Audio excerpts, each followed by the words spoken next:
Thumbs up? All right. Well, hello, everybody, and welcome to Session 2 of the FIRM Conference. I am Dr. Carlos. I work at Eskenazi Hospital downtown, and I've been practicing pulmonary and critical care medicine now for about 7 years on the faculty. There are a variety of things that make me kind of connected to you guys in the room today. Obviously, I'm a physician, provider, take care of patients, interact, but I'm also a couple other important things. I'm a dad, I'm a husband. I know a lot of you are spouses. I'm a human. You know, I have emotions, I hurt, I get excited, I'm happy, I'm angry, I feel all that just like you guys. The hospital that I work at, Eskenazi Hospital, give me a show of hands if you've been there. It's a real awesome, it's a real special place. You know, we have a garden on the roof. Some of you may have been there, which is really cool. We have a mission to care for patients that often are unable to care for themselves as much as they'd want to. A lot of my colleagues, some of which are here today, thanks guys for being here, share my heart. And as we talk about resilience today, I think one of the themes that you're going to see is family, both family at home and then family at work. And so thanks to my family for being here and for all the support. Another thing that we have in common is the FIRM Conference. And we're here today to learn about what is this burnout business and how can we develop resilience? How can we become inspired to be the providers that we all want to be? So let me start with the problem of burnout that Dr. McGough just talked about. We're the ones that are sick. And that's why I wore my white coat today, because today you're my patients and I get to play the doctor, right? So that visual to help you remember that we're the ones that have an illness, something that's afflicting us, and it cuts across so much of medicine. You've seen this slide just recently from Dr. McGough, those of you that were at this talk. This is 2018 Medscape data from over 15,000 physicians. They surveyed them across disciplines to try to get a scope of the problem, who's the most burnout, with subsequent questions to maybe unpack why. And the field that I practice in critical care is actually notoriously leading the list. That being said, look at these numbers. They're staggering. 1 in 2 of us are burned out. This data is not getting better. Looking back here, this is 2012. Large study, 8,000 physicians showed with the mean bar in the middle, just about 50%, 40 to 50% or so of us are burned out. That is a disease, that is an illness, that's why we're here today. So let's hear a little bit more about the problem. So burnout in medicine, Dr. McGough shared with you a little bit about what that looks like. It's a pathologic condition from high levels of stress over a prolonged period of time. Stress emits a hormone in our bodies called cortisol. Cortisol is that fight or flight. It's what puts tunnel vision on and helps us focus on the enemy at hand or the predator at hand. Cortisol in short doses is effective and helpful, but over the long haul, seeing 25 patients in the ED in a half day, looking at your clinic list for the afternoon and seeing 12 patients and 6 are new, with appointment times at 15, 20 minutes, you're burning on cortisol a lot of that afternoon. Prolonged exposure to cortisol can be damaging to us. In addition, in residence, and that'll be the next step for many of you, we know that burnout rates are as high as, look at this, up to 90% in some studies. And then ACGME work hours, that's the shrinkage of the work hours to try to combat some of this, to get you more sleep. They're not really impacting this. They're not moving the needle to help. So we're left to ask ourselves, what are some of the consequences of this? There are many things that the ACGME have identified that are causes of burnout, some of which we went through in the last hour. They include the length of training, how long it takes to get through this, work-life imbalance, feelings of isolation from colleagues that we're all in our own silos, setting unrealistic goals or having unrealistic goals set upon us, such as your family saying, you're going to be a cardiologist, or you saying, I'm going to get that awesome grant from the government so I can study this rare cystic fibrosis gene, and then working towards that and maybe not getting that. Grief over patient care, this is one that's near and dear to my heart, poor outcomes.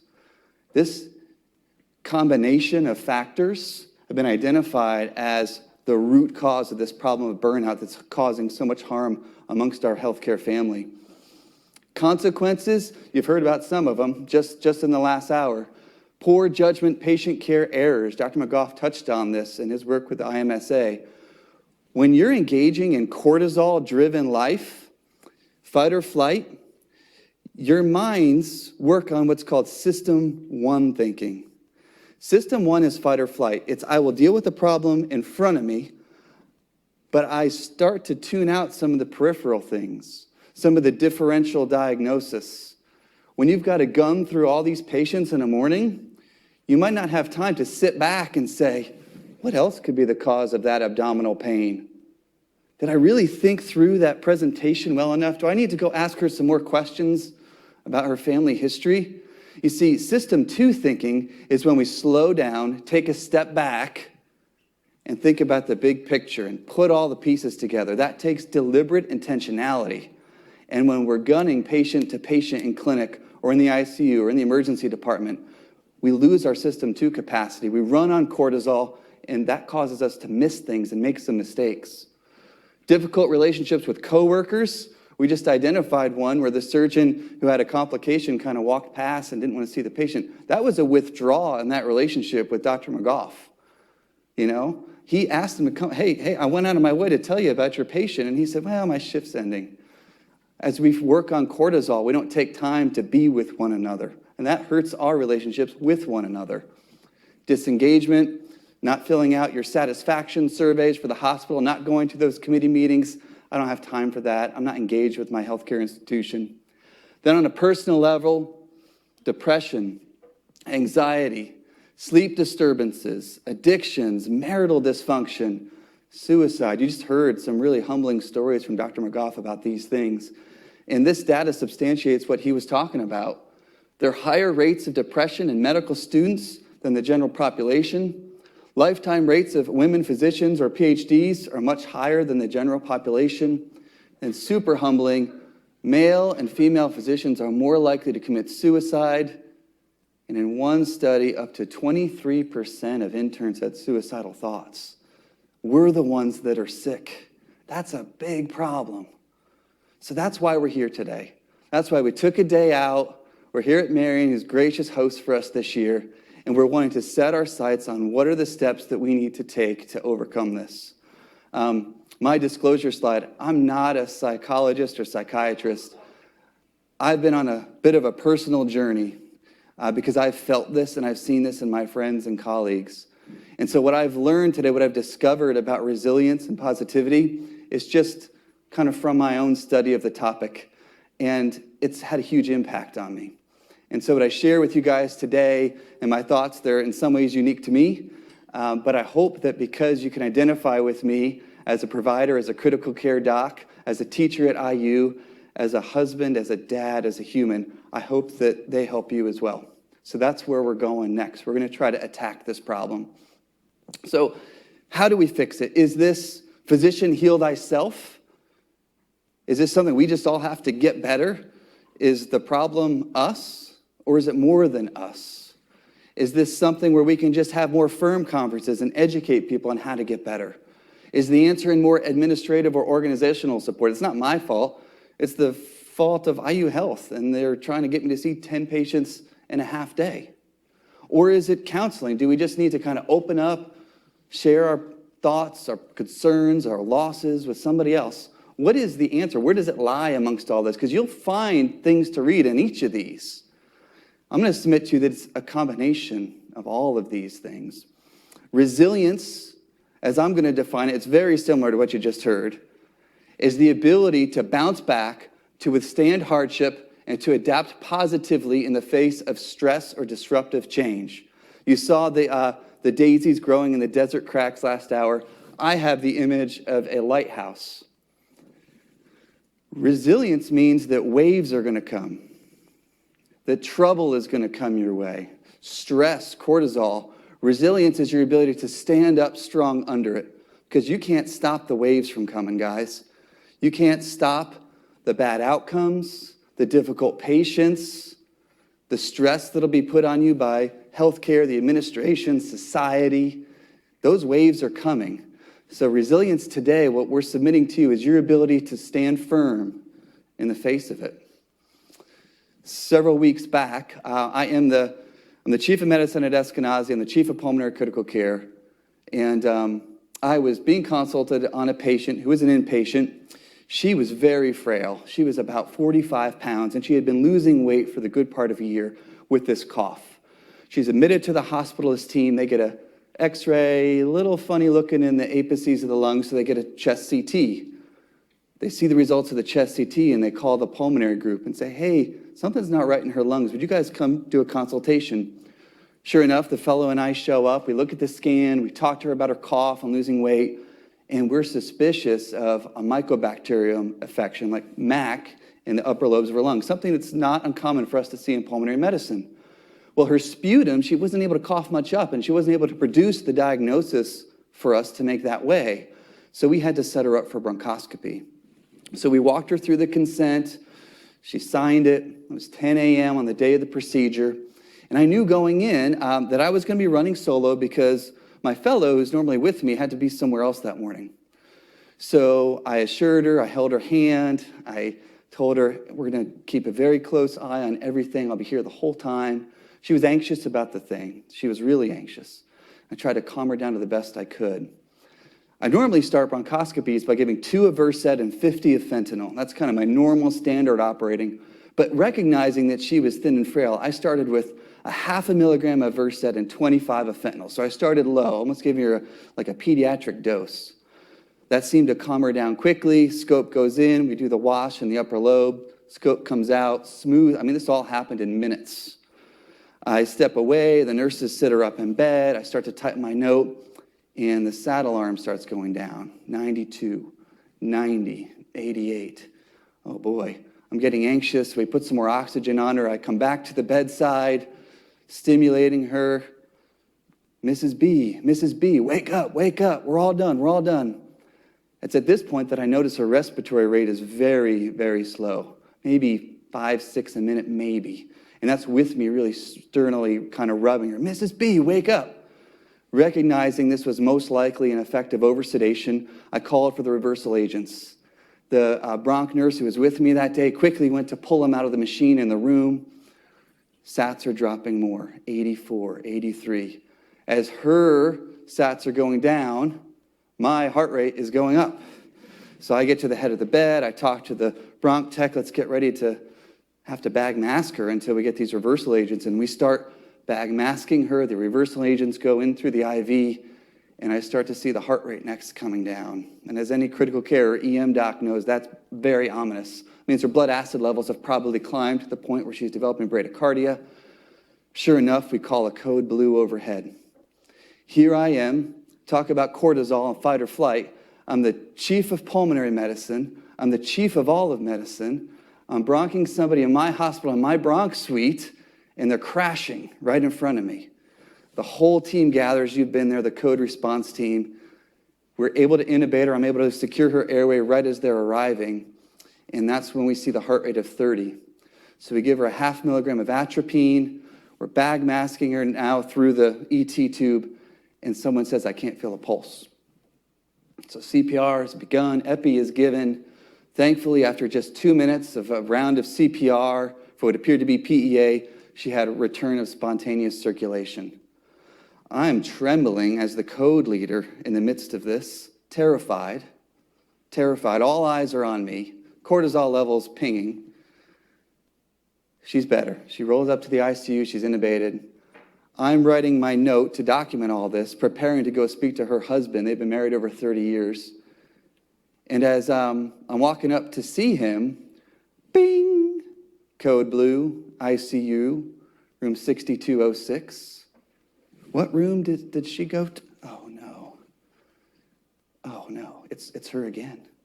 So we go up to the room. The CPR, she's really frail, remember, had cracked multiple ribs, caused a tension pneumothorax, exacerbated because she was now on positive pressure ventilation. The team is there. They get the chest tube in. I am have everything I do to kind of keep it together at this point. Everybody, all the ICU nurses, therapists, pharmacists, oh, this is Dr. Carlos's patient, the one that just coached, he's coding again. Her husband's there, I speak with him, he's crying right after the procedure. It's about 12:15 at this point. I'm pretty rattled. You can imagine how it would feel like to be me. My next bronch is at 1. It's a 70-year-old with a lung mass and a high-risk biopsy in the operating room. This is that lighthouse. I had to be the lighthouse. I had to know if I could stand up against that next wave and be ready for that next patient. What helped me in that moment? Some of these guys right here, an arm around the shoulder. We love you. This stuff happens. An RT who came up to me and said, hey, I just want to let you know, whenever you're running a code, I just feel so safe. I just feel like you do a really good job. I just wanted to tell you that. The husband who grabbed my hand and said, I know you did all you could. These were the things in that moment that gave me a bolus of resiliency. Resiliency isn't just the global picture. We're going to get into some of that. But it's also the moment. You can become resilient and give people a bolus of resiliency right there in that moment. This definition of standing up in the storms, you're going to see storms like that, like I have. They might not come in the bronch suite. They might inpatient, outpatient. It might be your own diagnosis, your own family member. The waves are coming. And so today, the remainder of this talk is going to be, how do we stand firm in the midst of the storm? I'm going to submit to you there's 3 main overarching areas of resilience. Number 1, internal attributes. Some of us are wired genetically, it would appear, in a way that maybe it's how we're raised when we're little, that we do better in the face of enormous stress and change. There's some genetic element to it. The trouble is, that's the one that we can't really manipulate very well. Next is external or modeling. Some of us have a dad like Dr. McGough, and we see how he's lived his life and how much he loves his family. That came out in his talk. So if we have great models, people that we've been with and studied under, for me, one of those people is in the back of the room, Dr. Gunderman. As a medical student, he taught us about emotional intelligence and about loving people. So he modeled that for me. Finally, skills, the practical part. And that's where I want to go next with this group today. What skills, what things can we develop or practice to build resiliency in our lives? The New England Journal is trying to tackle this problem, as we all are, and they broke it down into 3 main areas that can help improve wellness and resilience. The 2 in red, culture of wellness and efficiency of practice, these are more systems issues. Physicians can impact them to a degree by speaking into our hospital administrators and being on committees. But the New England Journal would posit that maintaining personal resilience is primarily the obligation of the individual physician, the blue part. So it does sound a little bit like physician, heal thyself. So that's on us. So there is a part of this that's on us to get ourselves better. So what do we do? How does that work? Well, the ACGME says there's a lot of things you can do to build resilience. You can set more realistic goals. You can exercise, sleep better, eat better, develop supportive relationships, talking things out with others, personal relationships, investing in people in your personal life, humor, more time off. That's what the ACGME says. The problem is that when residents think about these things or try to implement them, they say, I don't know how useful these skills are. I don't have the time to do this stuff. These are barriers for me. Very, very few residents are even willing to seek help. So we have this problem where there's all this burnout and the suicide thoughts are going up in interns and residents, but then they're like, why should I do this stuff? Why does this stuff work? That's where I think we can do better today, is we can learn about why the yoga class this morning helps us, why exercise helps us, how relationships help us. See, in all the reading I've done and studying this personally, because I was struggling with it, I couldn't find those answers anywhere. I'm like, okay, so it helps us. But as a physician, I'm always like, why does it help us? What's the science behind the solution? What's the science behind the solution? Well, we are engineered to be happy. from the dawn of time, humans have been evolving to cope with the waves that come to us at life, to cross Antarctica, to deal with hardship, to bond with one another, to bond with our babies.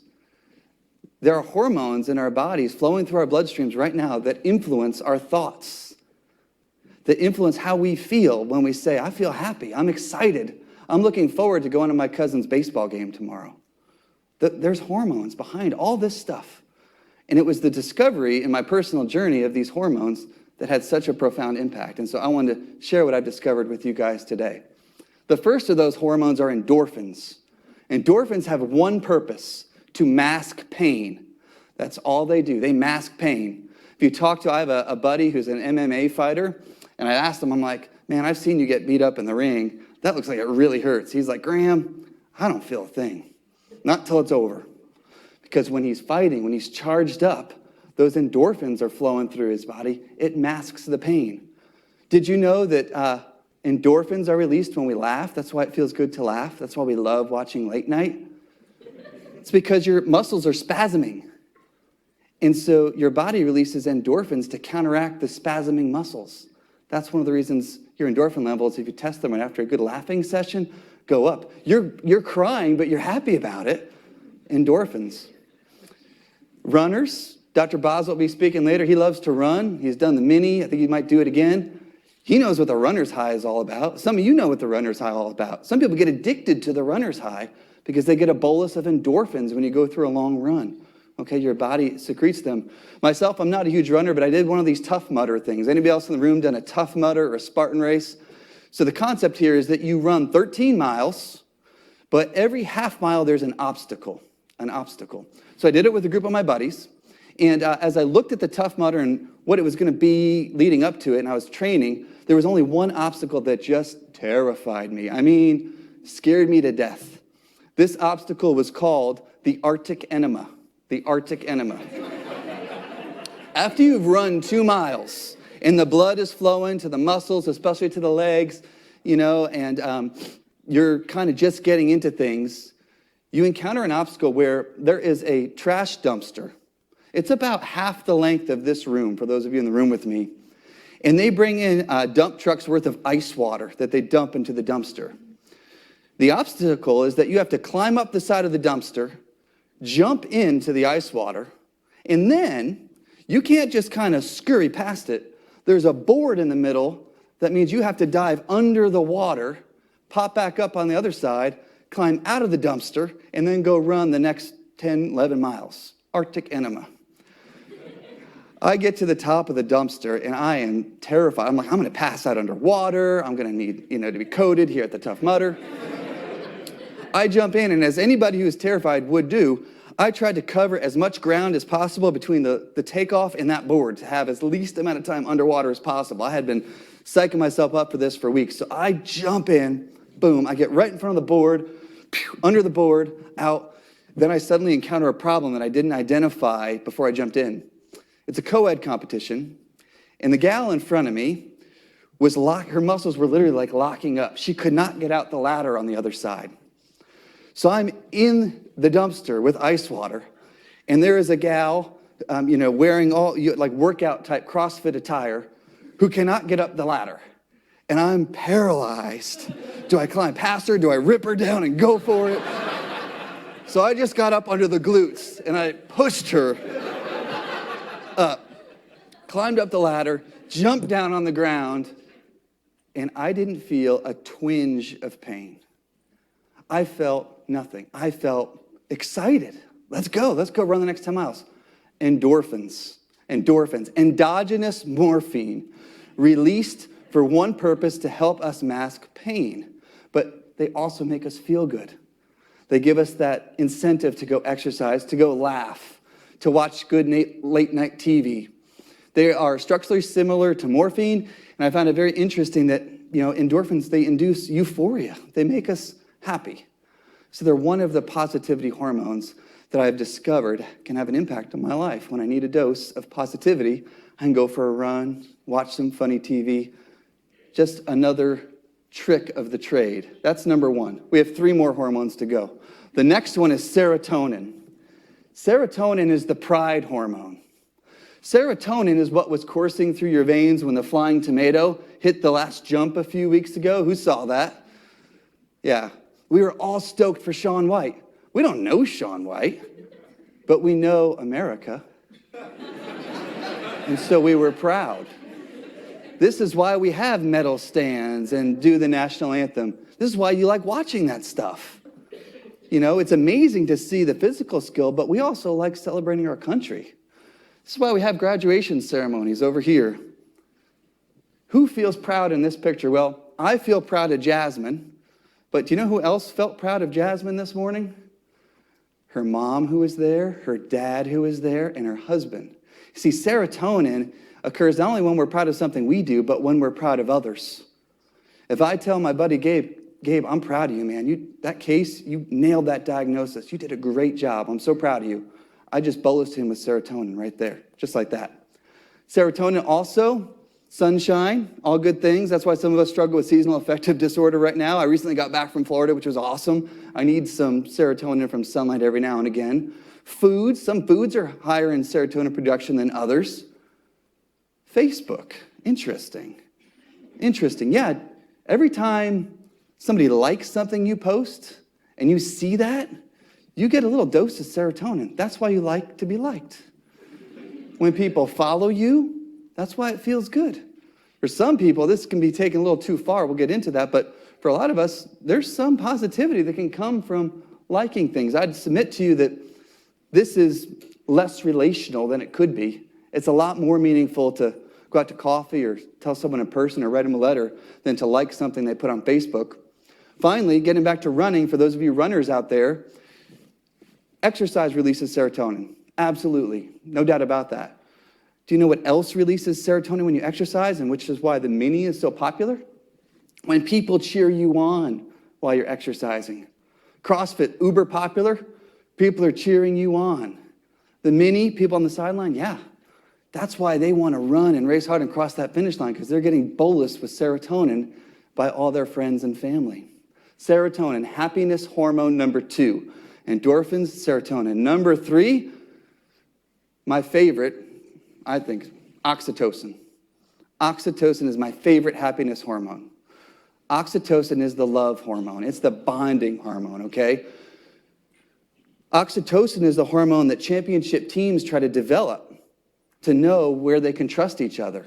Hey, LeBron, you're going to rebound here, and Kyrie, you're our three-point specialist. That just doesn't come from knowledge. They also have to bond and trust each other to dish the ball off, right? Or to block for the quarterback in football. Many analogies here. That code blue team, the closer they are as friends and colleagues, more oxytocin. They run together and function better as a team because they develop trust in each other. Oxytocin, bottom left, I've been to Nairobi 3 times on medical mission trip work.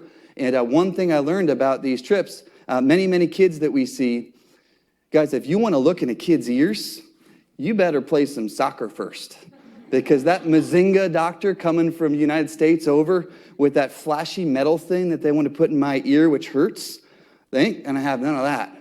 But if I played soccer with them, if I've let them touch the hairs on my arm, which they're fascinated with, or play with my stethoscope, they'll let me look in their ears because we've developed some trust. We've bonded over some oxytocin. Oxytocin was prevalent in our country after 9/11 because we bound together as a country after all that tragedy. There was American flags on almost every car you could see. It was just a different sense than we have today. There was a lot of oxytocin flowing through our veins. Oxytocin is released just by touching your patient. Their oxytocin levels go up, as do yours. This is why when you get home from work, give them hugs, squeeze them, bring them in, right? It's the hug, but then you bring them in. Oxytocin. It's a powerful positivity hormone. In the image on the lower right, there's 3 people's oxytocin levels that are going up when you look at that. The first is the lady in the wheelchair who's being helped. The second is the gentleman helping her who's getting wet. Whose is the third? The photographer. The thing about oxytocin is it's contagious. If somebody sees you in the hallway, come up to your nurse or to that patient as they're riding the elevator, you don't know them, but you make a little joke about the flowers in their hand or the fact getting out today. That's awesome, man. Or you talk about someone who looks down, you come up to him and say, hey, I just want to tell you, you do a great job. Thanks for taking care of my patients. Not only does his oxytocin levels go up, but that RT who was standing nearby and heard it, theirs go up as well. Oxytocin is contagious. Looking at my daughter in that last picture, my oxytocin levels go up. Stuff like this, Dr. McGough, bring it in. High five. His oxytocin went up, my oxytocin went up, and now all of your oxytocin levels went up, so you're welcome. It's why we bring it in. It's why after someone does a great job in sports or whatever, we give high fives or fist bumps. It bonds us as a team. It brings us together. Oxytocin, a powerful, powerful positivity hormone. And you have to ask yourselves, how much oxytocin am I cultivating in myself, in my spouse or family, in my patients, in my team? Oxytocin is released by the hypothalamus and the posterior pituitary. Released obviously in uterine stretch, it helps moms bond with babies. In one study in 2003, humans and dogs had increased oxytocin levels, notice humans and dogs, after a 20-minute petting session. So y'all need to go get dogs and pet them regularly. Oxytocin, love our dogs. It's the love hormone. It boosts our immune system. Another recent study came out showing people between the ages of 65 and 80. They asked them on a scale of 1 to 10, how happy are you? People that scored an 8, 9, or 10 on their happiness 1 to 10, they lived on average 5 years longer than people that scored less. Just asking them if they're happy. We think happy people who have a lot of oxytocin boost the immune system. And finally, the 12th step of AA, what is it? It's helping somebody else on their journey.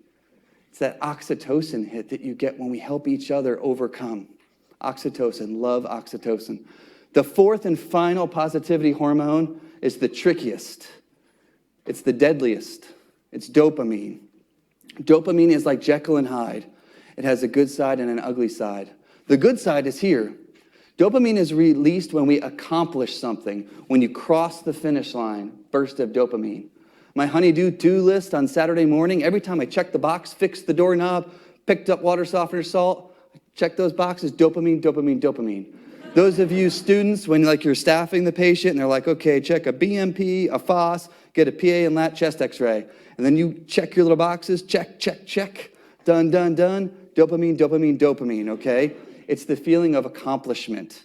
It's why we love to hit that discharge to home order, right? It's like we love to get people out of the emergency department and send them home. Dopamine, dopamine. On my Mutter run, every mile marker had a mile marker on it, so I got a little hit of dopamine every time I crossed that mile marker. I love to fish. I'm an outdoors kind of person. This was a lake trout I caught last year on Lake Michigan. Certainly got a shot of dopamine when I caught the fish. I got a huge dose of dopamine when I ate the fish later that night. Accomplishment. I provided for my family. Dopamine. This is how it evolved. This is evolutionary. That this is one of the reasons the hunter-gatherers fought through the storms and wanted to provide for our families. We get a surge of dopamine. Dopamine is also the visionary hormone, and here's why. Dr. King said, he was a fantastic visionary. He said, I have a dream that one day little black boys and little black girls and little white boys and little white girls will hold hands and call each other sisters and brothers. As soon as he said that, a picture forms in your mind. It just happened. Something like this. And every step we take as a society to that picture, dopamine. So that when obstacles and challenges come and threats, dopamine helps us overcome because we've cast a vision of a perceived future that we work towards. And every time we take a step, dopamine, dopamine, dopamine. It's a positivity hormone, and it's a powerful one because it can drive us towards our goals. Dopamine has an ugly side, a really ugly side, though. It's addiction. So that gambler who hits it big, they get hooked because they're always trying to hit it big again. They're trying to get back to that euphoric dopaminergic state. And so every time they step closer to the casino, dopamine. Every time they ante up, dopamine. Every time the cards are flipped or the chips are tossed, dopamine. Heroin addiction. Talk to any heroin addict. One of the most powerful things about heroin is that no high is ever as good as the first high. They spend their lives trying to get back to the mountaintop, and they can't. But they keep trying and trying because it's dopamine, dopamine, dopamine, rewarding them every step of the way. Alcohol. For an alcoholic, it's not just the feeling of relaxation that overcomes you when you've had 4 or 5 beers. It's thinking at the start of your day that, oh boy, at the end of the day, I can't wait to get to that liquor store. Or I can't wait to get in front of my favorite show tonight with a glass of wine. Can't wait to get the kids to bed so I have my me time and I can drink. For these addictions, the reason they're so powerful and the reason you have to find a new drive home from work or you have to get a new routine is that every step towards it is a release of dopamine that reels you in. So to counterbalance that, you have to, 1, recognize it, and 2, break the cycle completely. Avoid those dopaminergic temptations. Smartphones, the ultimate dopamine curse. You know the Cage criteria. Have you had an eye-opener? Have you ever had a beer in the morning when you wake up? Well, if you check your smartphone in the morning, first thing when you wake up, you've got a smartphone addiction. You've got a dopamine problem. If you can't get through dinner without having your cell phone at the table and checking it a couple times to see if you got an email or a text or a new like on Facebook, you got a dopamine problem. And dopamine is deadly. Dopamine, when used incorrectly, will hook you and it will prevent you from using the other positivity hormones. You see, dopamine is highly, highly addictive. It's in the reward and pleasure center of the brain, and release of it occurs when we feel positive experiences. So then we're hardwired to try to grab that positive experience again. And if the experience is a dangerous one, we get hooked. Dopamine, use with caution. So why does medicine burn us out? This comic, I feel like the way you look. A lot of us feel like that. I'm going to submit to you guys today that the ACGME causes I shared earlier are related to these hormones. Length of training, delayed gratification, no dopamine, no serotonin. Work-life imbalance, no oxytocin, no time to work out. Feelings of isolation from colleagues, loss of oxytocin. Setting unrealistic goals that we can never achieve, check off the box, cross the finish line, dopamine. Having unrealistic goals imposed on ourselves, low dopamine, low serotonin. Grief over patient care, poor outcomes, dopamine, serotonin. Then there's the dopaminergic overload, coined by Carlos, because I've never heard this said before, but I think there's something to it. We get so fixated on getting dopamine every day, getting patients discharged, getting our work RVUs, checking our cell phones, passing your exams, getting tenure, getting those grants, getting through the patients in the afternoon. We get hooked on dopamine, so much so that we look for other ways to get dopamine levels to go up in our lives. And some of those are unhealthy ways, like, for example, alcohol or other addictions.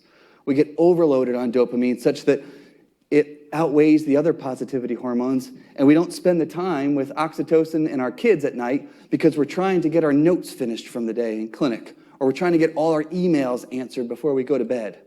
We get loaded, overloaded on dopamine, and that's trouble, particularly when it's paired with the hormone we started out with today, cortisol. That's a deadly combination because now we're fight or flight and we're overloaded, get it done, get it done, get it done. Cortisol causes all kinds of untoward health effects. Causes our hair to fall out, anxiety levels to be high, depression, disturbed sleep, etc. Cortisol is that result of constant stress that is so toxic on our bodies. And cortisol levels go up during residency. They've studied this.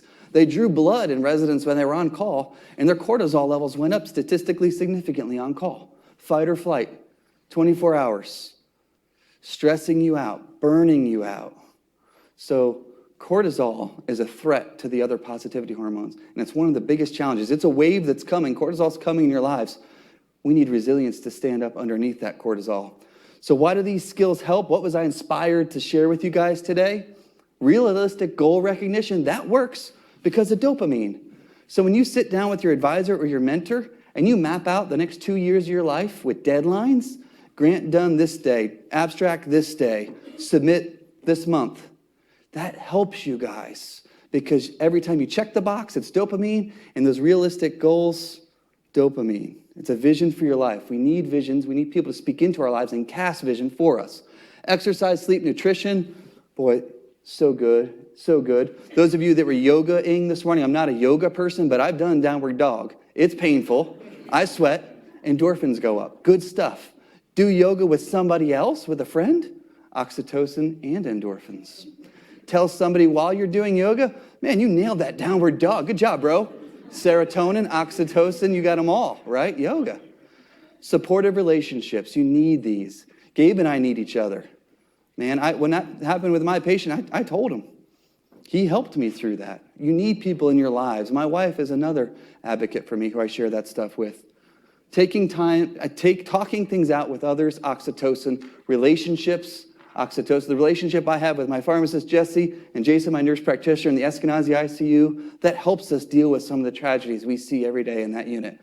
Relationships, resilience. When things get tough, Influenza A 2018, busiest month in the ICU we've ever had. Resilience, standing up under it.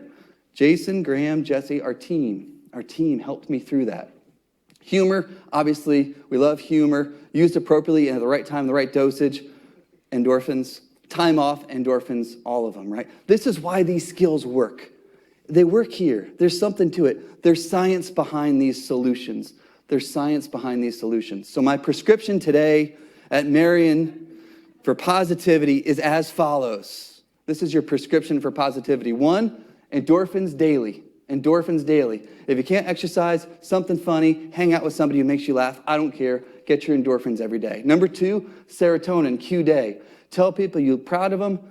Tell them you love them. Tell them you're happy they're a part of your team. Do that with your coworkers and your family. Don't divide work life. Bring it together. Be a voice for positivity. It's going to benefit them and you. That comes back to you. Oxytocin, Q day, and PRN.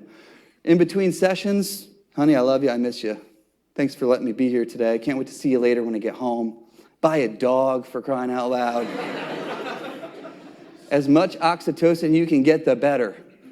As much oxytocin you can get. Finally, dopamine, quantity sufficient. Be careful with dopamine. Be so careful. It's good to set goals. It's good to have checklists. It's good. It's bad if those euphoric feelings are causing you to become addicted. Get counseling. Get somebody to walk with you through that. Break away. Find a new habit. Find a new drive home. It's important for you to recognize, to build resilience, it doesn't just occur outside the hospital or the clinic. It occurs every day inside the hospital. This was one of the breakthrough things for me to see. I associated work with getting the job done and resilience stuff with being at home, being at Eagle Creek Park, doing a Tough Mudder. But I'm realizing, no, they are very closely related. Dr. McGough brought up the question, work-life balance. I think there's more to bringing it together to have a positive outlook here. I think that's part of the cure. Hold hands with your patients. Touch them. Sit down when you go to see them. Work as a team and get better as a team. Encourage each other. Man, you did such a good job running that code. Develop oxytocin with the kiddos. I was almost drawn into pediatrics, but they all cried until I had my own kids. But oxytocin, use every opportunity to be bolusing oxytocin in your hospitals and your clinics. It's easy during a late night walking through the hallways to see that broken hip at 11 o'clock p.m., ortho consulted for medicine clearance for hip next day. It's easy to just say, I'm going to go see this 78-year-old lady, write her consult note, say it's okay, and move on. It's another thing to sit down and get to know her as a seamstress and get to hear about her life. I'm telling you, not only will she benefit from those precious moments, but you will benefit as well. Same in clinic. People are stressed out, they're worried. What's the diagnosis? What did the biopsy show? You have opportunities there to spread oxytocin to your patients and yourself, especially in the ICU. I want to watch a 4-minute video with you, and then I have one more slide after it. As you watch this video, I want you to think about where are you seeing oxytocin, dopamine, serotonin, and how, if you were here watching, would you engage in these situations? How would you engage in these situations you're about to witness? Here we go.